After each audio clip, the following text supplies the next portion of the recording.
solemos identificar el término alma con palabras como aliento, soplo, respiración, vida, neuma o ki. A veces, el alma también es concebida como una especie de fuego alquímico que se apaga con la muerte.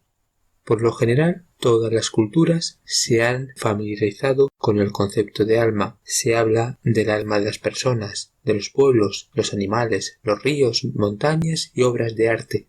Todo lo que tiene vida tiene alma. Sin embargo, hay excepciones.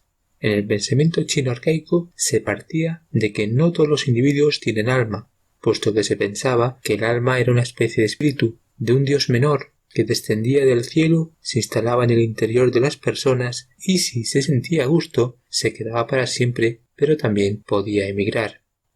En el judaísmo más antiguo o primitivo, el concepto alma no existía. Obviamente, el judaísmo tomó la idea del alma a través del platonismo. Además, se ha sido muy generoso con el término alma, asignándole una amplia gama de significados. El filósofo positivista Henri Bergson murió clamando por un suplemento de alma que detuviese la Segunda Guerra Mundial. Estaba convencido de que si la humanidad no da una oportunidad al alma, al espíritu, quedaría aplastada por el peso de su propio progreso tecnológico. Y obviamente esto es lo que pasará en el futuro. Así que tener alma significaba para Bergson vivir en profundidad, no pasar de puntillas por la vida. Quien no tiene alma, sentenciaría Søren Kierkegaard, vive en el sótano de su propio edificio. Es un privilegio de la filosofía y de la teología plantear preguntas que carecen de respuesta empírica. El alma es una de las cuestiones más metafísicas, menos experienciales o fácticas, y su permanente presencia en la historia del pensamiento humano se debe, como sentenció Baruch Spinoza, se debe al afán por durar, por eternizarse, por ser inmortales, al menos no en esta tercera dimensión, sino en otra, en una que es etérea.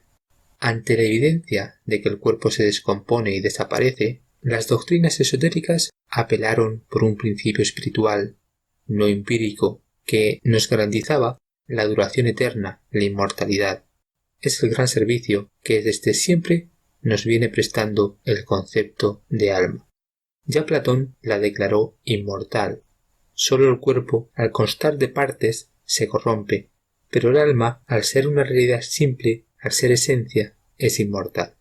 Además, si las ideas que capta el alma son eternas, también ésta lo será, sentenciaba Platón. Salta a la vista que la doctrina platónica presupone la separación entre alma y cuerpo y por ende es una visión dualista. Se suponía incluso que el cuerpo era la cárcel del alma, y no solo eso, sino el cuerpo era una tumba. Una convicción, tanto la de la cárcel como la tumba, que fue llevada al extremo por Aristóteles en un diálogo de juventud, llamado el protréptico. Cuenta allí Aristóteles que los piratas marinos etruscos torturaban a sus prisioneros atándolos vivos a cadáveres, rostro con rostro, hasta que morían. Puesto que la situación del alma está atada al cuerpo como los prisioneros a los cadáveres. Ciertamente el concepto de tumba o de cárcel será compartido o será heredado por los gnósticos antiguos. Por otra parte, es obvio que la antropología actual no acepta esta separación entre alma y cuerpo.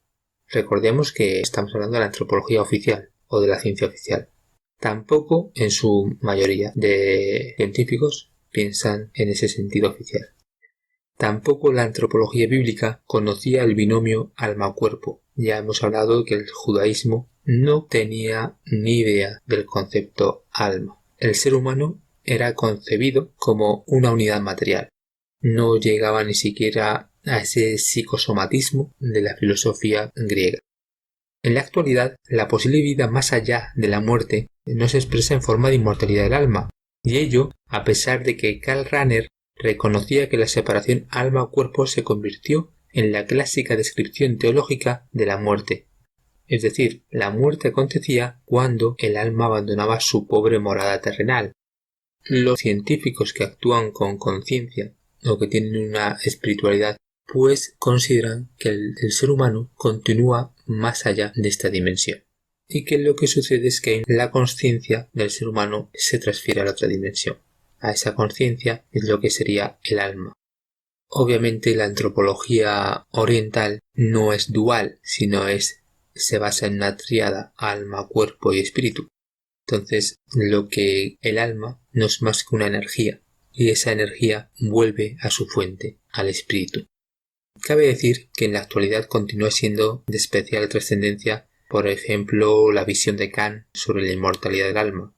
Este postuló desde el convencimiento de que los seres humanos, al actuar moralmente, se hacen dignos de una felicidad que este mundo nunca ofrece. Kant le movía el ansia de salvar, postuló la inmortalidad del alma para no tener que pensar en la desesperación que podría encontrarse el ser humano, y en particular él, frente a un mundo totalmente físico y sin continuidad, por la sencilla razón de que, como pensaban los judíos antiguos, este mundo terrenal era lo único que había y nada más. En la misma línea, en esa ansia de inmortalidad, escribió Miguel Unamuno. Kant, dijo Unamuno, no se resignaba a morir del todo, de ahí que la afirmación kantiana de Dios y la inmortalidad es indirecta.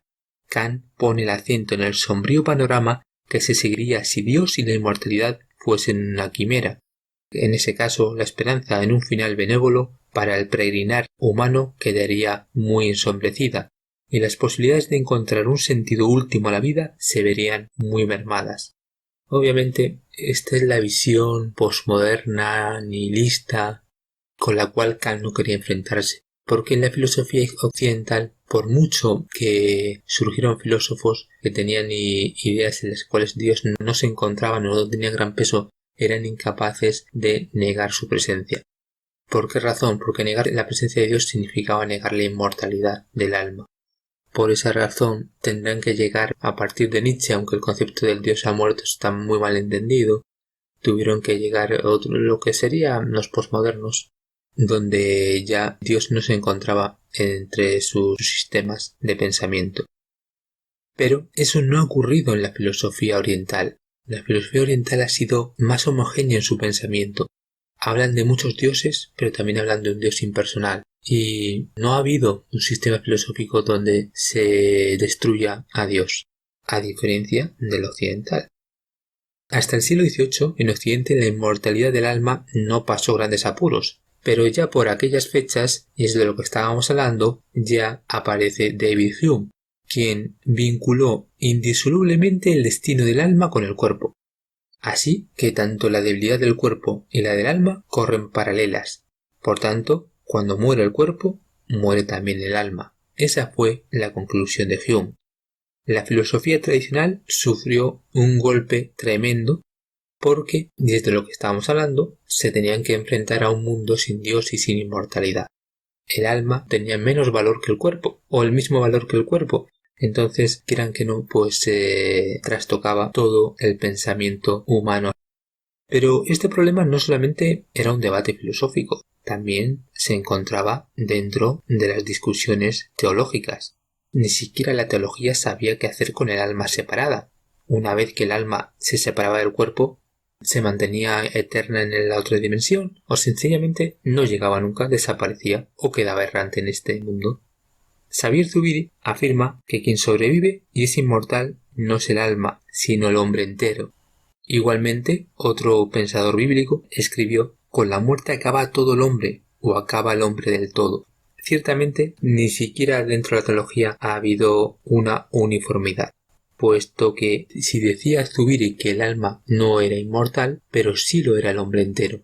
Ese hombre entero que es la esencia, es el espíritu, es lo que decían los hindúes, el purusa. El purusa vuelve a la fuente, al purusa. Está el espíritu individual y luego el espíritu que es la fuente, o el gran espíritu. También cabe decir que el propio Zubiri finalmente abandonó la idea del hombre entero o del espíritu, que era una visión muy similar a la oriental, en particular a la hindú. Finalmente aceptó la idea o la solución de la muerte total del alma. Moriremos, pues, por completo, y sin embargo, no resucitará la persona entera. Obviamente, la antropología oriental no está de acuerdo con esto. La antropología occidental tanto su teología como su filosofía nos han llevado hacia un túnel sin salida, hacia un laberinto donde no encontraremos la salida. Así pues, en la expresión de Laín Entralgo, un saber de creencia no significa que se evidencia. Por mucho que el alma haya sido considerada una creencia, en otro tiempo no lo fue. En ambos casos no hubo evidencias. Por tanto, es un debate que en Occidente ha sido, en cierto modo, extremista y no ha tenido coherencia, a diferencia del debate en Oriente. Cuando una verdad es absoluta, al margen de la creencia, no se requiere de tantas evidencias, sino los argumentos que se dieron desde el principio se han mantenido estables, y eso dice mucho. Entonces, ¿qué hacer con la palabra alma? Hay cierta unanimidad. El alma continuará siendo siempre el término de referencia de todo lo que somos y hacemos. El alma es la capacidad de referencia del hombre en relación con la verdad, en relación con el viaje hacia el más allá. Al menos hay esa unanimidad entre el pueblo profano. En todo caso, el desgaste de los siglos que ha sufrido este concepto del alma no ha sido tanto a lo largo de los siglos, sino más bien del siglo XX. Es lo que más ha dañado esa concepción del alma, sobre todo en Occidente, donde ese posmodernismo, ese vaciar las verdades absolutas, pero sin una solución esotérica, pues ha sido devastador en un mundo cada vez más materialista, en un mundo que se encamina hacia el transhumanismo, hacia una visión tecnocrática y tecnológica. Así pues, terminamos diciendo que el debate continúa, pero lo más importante es que la concepción del alma en Oriente es bastante acertada. En cambio, en Occidente, el ateísmo y otras soluciones que nos alejan del verdadero viaje, porque, como decían los antiguos, les enseñaba el gran secreto de morir, y no tenían miedo a morir, porque sabían que la vida continuaba. Buenas noches.